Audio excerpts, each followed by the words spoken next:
ഈ കാണുന്നത് വട്ടവട പഞ്ചായത്ത് ഓഫീസാണ്. അതിൻ്റെ നേരെ ഓപ്പോസിറ്റായിട്ട് ഇതാ ഇവിടെയാണ് പ്രോപ്പർട്ടി. ഇതാണ് മെയിൻ റോഡിൻ്റെ ഇവിടെ നിന്ന് തൊട്ടിട്ട് 54 മീറ്റർ ഫ്രണ്ടേജ്.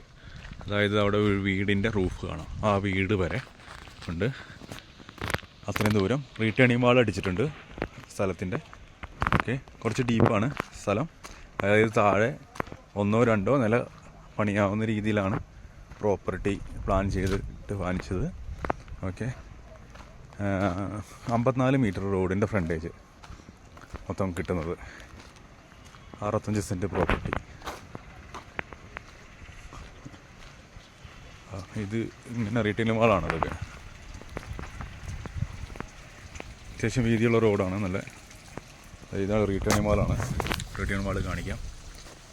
ഇത് ഈ ഒരു ലെവലിൽ റീറ്റേണിംഗ് വാളാണ്. ഇതിൽ ഒരു ചെറിയ വിറക് വയ്ക്കുന്ന ഷെഡ് അത് നമ്മുടെ പ്രോപ്പർട്ടിയിൽ വരുന്നതാണ്.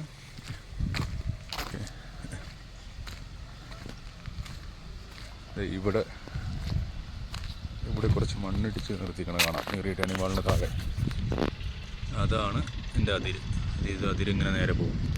എന്നിട്ട് ഈ വീടുകളുടെ പിറകിൽ കുറച്ച് സ്ഥലം വരുന്നുണ്ട്. അതവിടെ അതിനൊരു ബൗണ്ടറി ഉണ്ട്. അവിടെ ബൗണ്ടറി ഓൾറെഡി ഉണ്ട്, കെട്ടിയിട്ടുണ്ട്. ഇതാണ് പ്രോപ്പർട്ടി. ഈ കാട് പിടിച്ച് കിടക്കുന്നതാണ് പ്രോപ്പർട്ടി. കാരണം കൃഷി ചെയ്യുന്നില്ല, ബിൽഡിംഗ് പർപ്പസിന് വേണ്ടി മേടിച്ച പഞ്ചായത്ത് ഓഫീസാട്ടോ ഈ മുകളിൽ ഇവിടെ കാണുന്നത്. അതിൻ്റെ ഇത് പഞ്ചായത്ത് ഓഫീസ്. തൊട്ട് സൈഡിലായിട്ട് ഇടത് സൈഡിലായിട്ട് ഗവൺമെൻറ് ഹോസ്പിറ്റലും വരുന്നുണ്ട്. ഗവൺമെൻറ് ഹോസ്പിറ്റലിൻ്റെ റൂഫ് അവിടെ നിന്ന് കാണാൻ പറ്റും. ഇതാണ് ഗവൺമെൻറ് ഹോസ്പിറ്റൽ കാണുന്നത്. ഓക്കെ, ഇതാണ് പ്രോപ്പർട്ടിയുടെ ലൊക്കേഷൻ വരുന്നത്.